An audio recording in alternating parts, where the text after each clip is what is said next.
කමල් උගත් පාඩම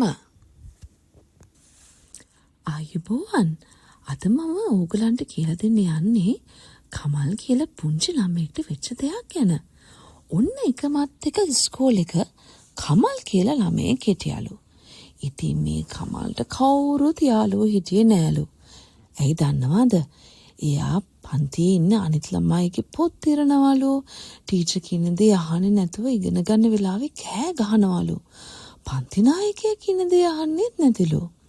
ඉතින් මේ නිසා එයාත් එක්ක සෙල්ලම් කරන්න කවුරුත් කැමති නැතිලු. මේ දේ දැකපු කමල්ගේ පන්ති ටීචර් කමල්ව හොඳ ළමයෙක් කරන්න කියලා හිතාගෙන කමල්ට මෙහෙම කිව්වලු. මම කමල්ට පොඩි තනතුරක් දෙනවා. ඔයා තමයි අද මේ පන්තියේ නායකයා.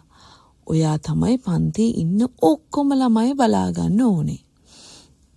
මේ කාපු කමල්ට ගොඩක් සතුටු හිතුණලු. වෙනදා වගේ නෙමෙයි.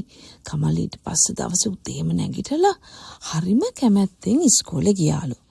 පන්තියේ ටීචර් කියන දේ හොඳට අහගෙන ඉඳලා ඔක්කොම වැඩ ටික හොඳට කරාලු.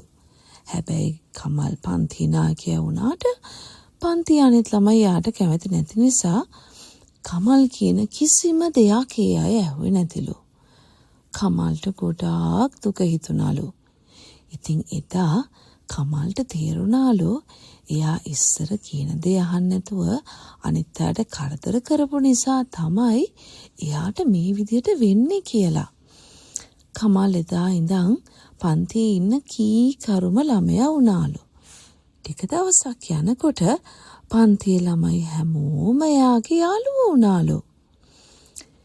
ඉතින් අපිට ඉගෙන ගන්න ඕන පාඩම තමයි අපි කාට හරි කරදරයක් කරොත් අපි කොච්චර අකමැති වුණත් අපිටත් ඒ වගේම කරදර එනවා කියන එක. හොඳයි. මේ වගේ අලුත් කතාවක් අරගෙන මම ආපහු එන්නම්.